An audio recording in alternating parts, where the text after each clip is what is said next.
শাসন চাই, সন্ত্রাস হবে যেখানে, লড়াই হবে সেখানে, সন্ত্রাস হবে যেখানে,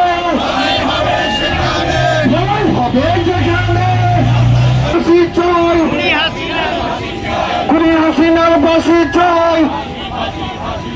বাংলা আইন শৃঙ্খলায় যারা জড়িত আছেন, পুলিশ বাহিনী, র্যাব বাহিনী সহ সরকারের বিভিন্ন পর্যায়ের প্রশাসনিক কর্মকর্তা, সেলিম ওসমান সাহেব এখনো পর্যন্ত ধরাছোঁয়ার বাইরে আছেন। এই পর্যন্ত তাকে রেগুলার ট্রাইব্যুনালে নিয়ে এসে নানাভাবে জেরা করে তাকে হয়রানি করা হতো, তাকে কোনো ছাড় দেওয়া হয়নি।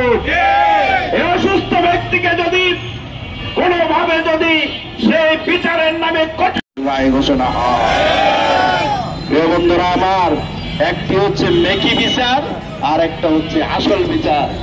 মেকি বিচারটা কি হয়?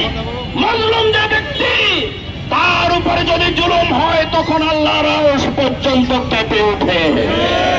সুতরাং আমরা পাবো আল্লাহর দরবারে আমাদের ভাইদের শাহাদাত রক্তের বিনিময়ে, এবং তাদের এবং আমাদের সাথে আজকে অসংখ্য সাধারণ মানুষ যুক্ত হয়েছে।